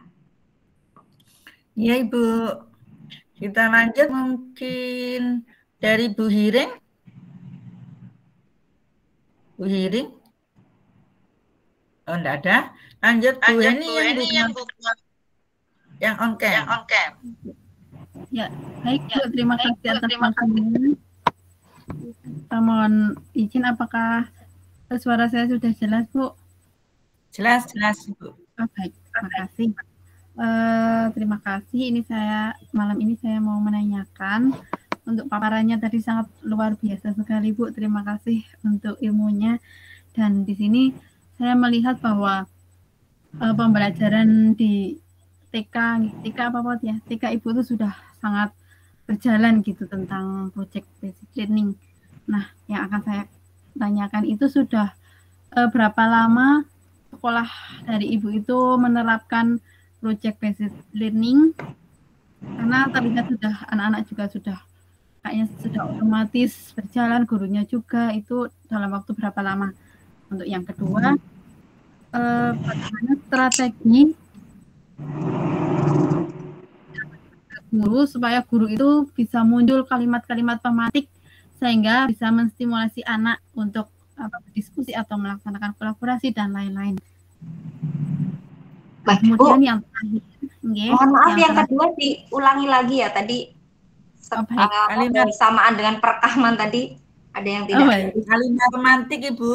Iya, bagaimana strategi dari Ibu untuk agar guru-guru itu bisa memunculkan kalimat-kalimat pemantik gitu, Bu. Kadang kan kita untuk memberikan pertanyaan pada anak itu kadang kita agak bingung juga kadang. Nah, itu tadi Ibu sudah sangat lancar, itu bagaimana strateginya. Dan untuk yang terakhir itu terkait asesmen, itu bagaimana bentuk dari asesmen pembelajaran berbasis proyek itu, Bu. Terima kasih. Mungkin itu pertanyaan dari saya. Baik. Terima kasih Ibu Heni Puji Rahayu, luar biasa sekali pertanyaannya ini. Ya, untuk berapa lama penerapan di sekolah saya, memang di sekolah saya itu sudah sering sekali menerapkan pembelajaran project based learning, karena kami itu menggunakan model pembelajaran BCCT atau Bear Center and Circle Time, di mana di dalam setiap harinya itu anak-anak melaksanakan pembelajaran yang moving class. Jadi bukan anak itu tidak terpatok dengan satu guru saja, tetapi setiap harinya mereka akan bertemu dengan guru satu, dengan guru yang lainnya. Jadi walaupun saya itu adalah wali kelas kelompok B, tetapi setiap hari yang saya pegang tidak hanya kelompok B, Bun, tetapi kelompok A pun juga saya memegang. Nah, di dalam sentra, di setiap pembelajaran di dalam sentra, misalkan di sentra seni dan kreativitas, itu di sini ada beberapa kegiatan yang kami siapkan yang nanti sesuai dengan topik yang sudah disepakati dengan anak-anak. Nah, itu akan dipilih sama anak-anak. Anak-anak itu akan memilih salah satu yang mereka sukai. Dan biasanya kegiatan yang paling disukai anak-anak itu adalah membuat sebuah produk. Nah, itu dari setiap sudah lama kita pakai metode model pembelajaran sentra itu sejak pertama kali sekolah kami berdiri tahun 2010, Bu. Jadi kita sudah terbiasa bahwa anak-anak itu kita ajak untuk menghasilkan sebuah produk walaupun itu produk yang sangat sederhana. Setiap harinya seperti itu. Seperti saat mereka berada di sentra memasak, itu setiap hari mereka akan mengolah makanan. Ya, itu ini dia akan dikenalkan dengan alat dan bahannya. Mereka juga akan dikenalkan dengan bagaimana cara membuat ini, dan hasilnya itu akan mereka makan sendiri. Ya, seperti itu contohnya. Kemudian strategi memberikan pemantik. Memang pada awalnya sebelum adanya kurikulum Merdeka ini, betul sekali tadi yang dikatakan sama Pak Firman, memang 75% itu dulu itu kami yang menentukan. Tetapi dengan adanya kurikulum Merdeka ini, kemudian di dalam saling berbagi, saling berkolaborasi, saling banyak kami mencari info bahwa oh ternyata di dalam Merdeka Belajar ini itu kita nggak boleh memberikan bahwa ini loh nanti yang dikerjakan nak, ini. Kita boleh menyediakan. Kita hanya sebagai fasilitator bahwa ini loh ada beberapa kegiatan dan kalian boleh memilih kegiatan yang kalian sukai dari apa yang kita sediakan. Mungkin masih seperti itu kalau di TK. Karena kan kalau TK mungkin penalarannya seperti yang disampaikan Pak Firman tadi, tidak tingkatannya mungkin tidak seperti anak di kelas atas. Nah, dari sini itu biasanya kami akan belajar, Bu. Gimana ya? Kok supaya anak-anak nanti ke sini. Nah, biasanya itu tadi, saya banyak membaca buku, kemudian saya tanya-tanya ke teman-teman, bagaimana pintar-pintarnya kita saja mengolah kata-kata yang sederhana, yang sekiranya kata-kata kita itu bisa dimengerti sama anak-anak. Oh, maksudnya itu kita tuh mau diajak ke sini loh sebenarnya gitu. Jadi memang sebenarnya hanya banyak diskusi saja, Bu, saya itu sama teman-teman. Dulu awal-awal kita penerapan kurikulum merdeka itu kita masih di setiap, kita kan 5 hari pembelajaran. Di setiap akhir pembelajaran, di akhir minggu, di hari Jumat, itu kita sering mengadakan read aloud bersama. Nah, di situ biasanya kita memilih beberapa buku, kita sediakan, tetapi bukunya itu masih jenisnya masih dalam jenis yang sama. Misalkan kan kita topiknya mau kita mencintai tanaman gitu ya topiknya. Supaya anak-anak itu menggiring kita ke tanaman, kita menyediakan beberapa buku yang bukunya itu sebenarnya hampir sama, kaitannya dengan tanaman, bunga, buah, sayur, nah seperti itu. Nah akhirnya dari situ, Bu, lama-lama kan anak-anak akan memilih, aku pengen dibacakan ini loh, Bunda. Oke, misalkan contohnya buku dongeng ini juga dongengnya juga tentang tanaman, tentang bunga, ini juga ada cerita lagi tentang buah yang seperti itu, Bun, tentang sayuran. Jadi yang kita sediakan itu masih dalam konteks yang berhubungan dengan topik yang nanti anak-anak akan kita giring ke sana. Jadi dari situ nanti kita akan mudah memberikan kalimat-kalimat pemantik kalau anak-anak sudah memilih salah satu yang ingin mereka laksanakan atau ingin mereka kerjakan di proyek ke depannya, begitu. Kemudian untuk asesmennya, sebenarnya penilaian kami itu bukan kepada hasilnya, tapi kepada prosesnya, Bu. Bagaimana anak-anak itu berproses saat saat menjalani proyek ini. Bisa enggak kayaknya anak-anak tuh kalau misalkan kita kasih proyek ya, teman-teman, Bunda punya manik-manik banyak. Kemarin itu Bunda jalan-jalan, Bunda punya manik-manik ini nih, enaknya dibuat apa ya? Nah, seperti itu. Misalkan anak kan, aku bisa loh buat itu tuh, nanti tak jadikan cincin misalkan. Oke, boleh. Aku mau bikin ini aja deh, Bun. Enggak, aku mau mainan aja.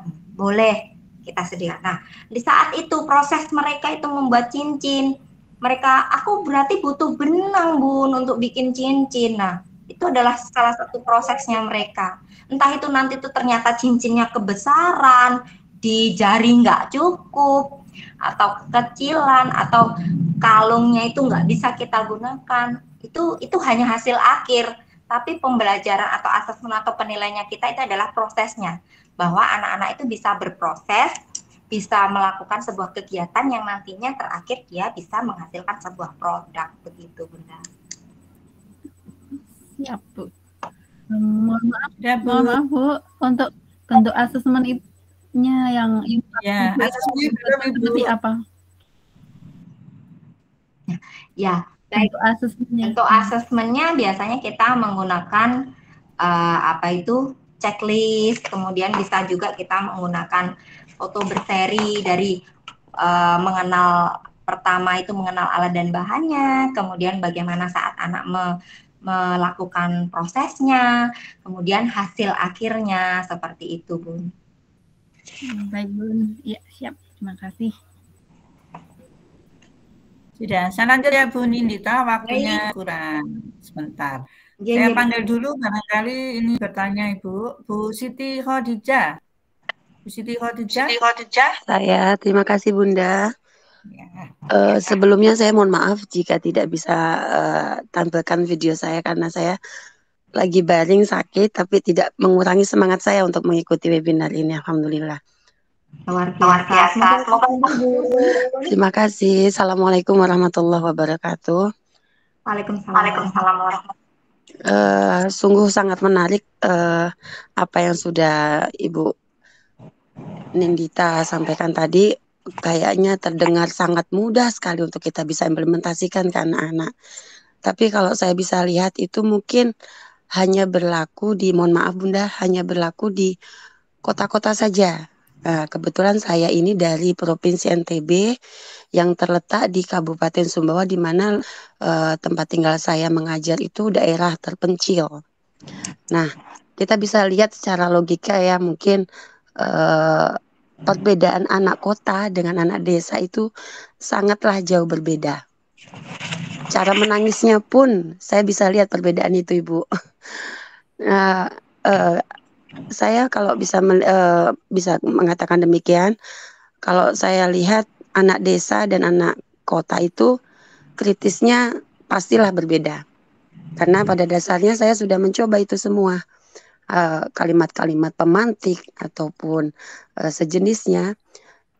Setelah saya coba itu, saya terapkan di lembaga saya, itu kayaknya sangat masih jauh sulit kita jangkau. Anak-anak itu pemahamannya masih kurang bisa mengikuti apa yang kita mau gitu. Mungkin dari cerita ini mungkin bisalah Ibu pahami. Jadi pertanyaan saya, apakah bisa nggak sih contoh proyek itu kita lakukan terlebih dahulu ketika kata-kata atau kalimat pemantik itu tidak bisa atau tidak mempan, belum bisa dipahami oleh anak-anak. Sebenarnya tadi ada pertanyaan yang kedua, kalau proyek itu apakah harus menghasilkan produk, tapi alhamdulillah sudah terjawab tadi. Kalau yang dibutuhkan adalah proses ya Bunda, bukan harus menghasilkan proyek. Jadi itu saja pertanyaan saya Bunda, apakah bisa kita memberikan langsung contoh proyek tersebut ketika kalimat-kalimat pemantik kita itu tidak bisa diterima oleh anak-anak atau belum bisa dipahami oleh anak-anak. Makasih Bunda. Assalamualaikum warahmatullahi wabarakatuh. Waalaikumsalam warahmatullahi wabarakatuh. Baik, Ibu Siti, bisa Bu, karena memang tadi ya, kita kan harus melihat kondisi. Kembali lagi bahwa kita sebagai seorang guru itu bagaimana bisa memberikan kebahagiaan kepada anak-anak kita, memberikan pendidikan yang sesuai dengan kodrat alam dan juga kodrat zamannya. Kalau alamnya berbeda, mungkin kalau di tempat saya itu adalah kota Magetan, itu kota pegunungan, kemudian dekat dengan persawahan. Nah, di situ bisa saja semuanya bisa kita jadikan sebagai pembelajaran. Mungkin kalau di tempatnya Bu Siti Khotijah, anak-anaknya mungkin susah. Bisa saja Bu, pemantik itu bisa saja kita berikan contoh. Jadi tetap kita menggunakan kata pemantik. Jadi walaupun kita memberikan contoh sebuah produk, itu tetap kita memberikan kata pemantik supaya anak ini senang nggak dengan produk yang akan kita hasilkan. Jangan sampai kita memberikan contoh. Ibu, waktunya kurang 3 menit. Oh iya, jadi jangan sampai saat kita memberikan contoh, Bunda ada nih kayak begini, ternyata anak-anak nggak antusias, jangan sampai seperti itu. Tapi Bunda harus mengikuti dulu, pengennya anak itu yang seperti apa, anak saya pengennya belajar apa, pengennya anak saya membuat apa. Nah itu baru nanti Bunda boleh memberikan contoh. Jangan sampai Bunda yang menentukan dulu contohnya begitu. Kita kasih tahu, dibiasakan kalau saya biasakan memberikan penawaran kepada anak-anak saya bahwa kamu pengennya belajar di dalam atau di luar kelas. Kalau di luar itu adanya apa Bun? Adanya kerikil, adanya pasir, adanya ranting, itu saja. Jangan menulis itu hanya pada kertas, tidak. Tetapi anak-anak bisa, Bu, teman-teman, ayo kita menulis. Nggak ada kertas kan di luar, di tanah, ayo kita nulis di tanah. Nggak ada pensil, ayo kita cari ranting. Ranting ini yang akan kita gunakan untuk menulis. Nggak ada ranting, tanahnya lagi basah. Ayo kita cari kerikil, kita susun kerikil ini jadi huruf A, jadi huruf B, tulis namamu pakai kerikil ini. Nah, seperti itu, Bun. Mungkin itu hanya perbedaan yang ringan-ringan. Dari mereka bisa menulis itu kan juga sudah menghasilkan produk, bahwa mereka bisa menulis namanya menggunakan benda, bukan menggunakan sekedar kertas, bukan hanya sekedar pembelajaran yang ada di dalam kelas, tapi mereka bisa pelajaran yang menyenangkan. Bahwa kadang itu, maaf, saya sendiri sebagai guru, kalau terlalu banyak mengajar di kelas, saya itu pusing, Bu. Kadang itu saya harus bingung, apa ya, kok kayaknya saya jenuh ya. Guru aja bisa merasakan jenuh belajar di dalam kelas, apalagi anak-anak. Pasti akan, mereka itu yang mereka rasakan akan lebih jenuh lagi. Mungkin seperti itu Bu Siti Khotijah, dan harapan saya Bu Siti Khotijah tetap selalu semangat. Jangan sampai beda loh Bu dengan saya dengan di kota. Tidak, Bu. Kita bisa menyesuaikan sesuai dengan anak-anak yang biasa Ibu tangani. Jadi saya yakin bahwa Bu Siti Khotijah itu mengerti bahwa karakter anak-anak saya di sini itu seperti ini, dan ini yang nanti akan gitu. Mungkin seperti itu. Terima kasih. Iya. Mohon maaf apabila tidak betul. Terima kasih Bu, terima kasih. Terima kasih. Nah, Bapak Ibu, karena waktunya sudah sampai, maka mau kita akhiri. Sebelum saya akhiri, saya berikan kesempatan sedikit kepada koordinator dari kelompok 2, yaitu kepada Ibu Tanti Dian Fitri, disilahkan.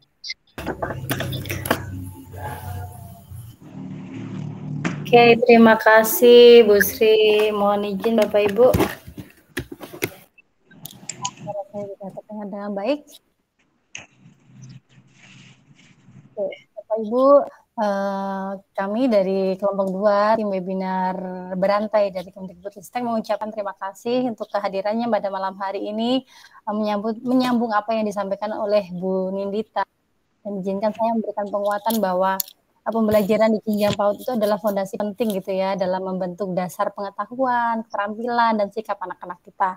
Namun sebagai guru bagaimana kita menyampaikan pembelajaran itu kan sangat penting. Dan hari ini kita melihat betapa bagaimana pentingnya tadi Bu Nindita menyampaikan pembelajaran yang menyenangkan itu sebagai elemen utama dalam proses pendidikan anak usia dini. Nah, karena Bapak Ibu, kita tahu bahwa setiap anak itu adalah unik dan kecepatan gaya belajar mereka itu sendiri-sendiri, dan kita sebagai guru juga memiliki background atau latar belakang lokasi kodrat alam tadi yang disampaikan oleh Bu Dita yang berbeda-beda. Namun jangan sampai kodrat alam yang terbatas seperti itu menjadikan kita itu guru-guru yang terbatas dan tidak mampu mengeksplor dan tidak mampu menyajikan pembelajaran yang menyenangkan. Terakhir Bapak Ibu, mari kita saling bahu-membahu dalam menjadikan pembelajaran itu yang menyenangkan gitu ya sebagai fokus utama pendidikan anak usia dini. Dan pada akhirnya marilah kita ingat bahwa pembelajaran yang menyenangkan itu tidak hanya memberikan manfaat pendidikan yang kuat gitu, tapi juga membentuk fondasi kehidupan yang positif bagi anak-anak kita. Dengan semangat ini, mari kita berkolaborasi dan mendorong perubahan yang berkelanjutan di dunia pendidikan anak usia dini. Selamat malam, kami mengucapkan terima kasih untuk kehadiran Bapak Ibu semuanya. Demikian mungkin yang bisa saya sampaikan Bu Sri. Terima kasih ya, Ibu. Diberikan. Ya, terima kasih kepada Bu Tanti selaku koordinator dari kelompok 2. Bapak Ibu, berakhirlah sudah. Sebelum berakhir, saya selaku moderator, jika ada kurangnya mohon maaf. Juga kami, yaitu semua dari anggota kelompok 2 di webinar berantai ini, mohon maaf dan terima kasih atas kehadirannya. Saya tutup dengan pantun Bapak Ibu. Jalan-jalan. Bu Sri, mohon maaf. Mungkin bisa diingatkan ada apa ya dengan 14 Juli nanti? Oh iya. Sebelum saya tutup dengan pantun Bapak Ibu, kami akan hadir di webinar berantai yang dilaksanakan oleh Platform Merdeka Mengajar dalam rangka menyemarakkan tahun ajaran baru 2023-2024. Kami hadir pada tanggal 14. Pukulnya belum tahu ya Bu Tanti? Belum tahu, tapi sepertinya malam ya.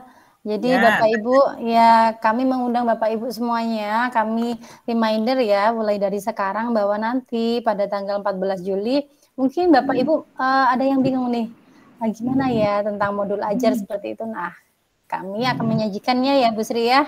Ya, dalam bentuk yang terkini. Ya, yang kekinian gitu Kasihkan ya. Bapak Ibu ya. Asik. Sudah Bu Tanti ya. Saya tutup dengan pantun ya Bapak Ibu. Jalan-jalan ke Pulau Bali, jangan lupa beli nasi Padang. Semoga kita berjumpa lagi di webinar yang akan datang, yaitu pada tanggal 21. Dan yang kedua, ya, Budina membawa bonsai, lalu duduk makan stroberi. Semua selesai. Yogyanya kami undur diri. Terima kasih Bapak Ibu. Terima kasih Bu Sri yang luar biasa, Bapak Ibu semuanya. Jangan lupa. Saya tutup. Salam dan bahagia Bapak dan Ibu guru hebat. Semoga monggo dibuka dulu kameranya. Kalau mau ambil foto disilakan. Barangkali dibutuhkan untuk guru-guru yang muda, Bu, untuk SKP. Nanti sertifikat bisa digunakan ini. Dibuka Bapak Ibu, ambil sendiri boleh. Silakan yang mau ambil fotonya sendiri-sendiri sesuai yang ada di laptopnya atau handphonenya. Silakan dari tim juga ambil foto ya.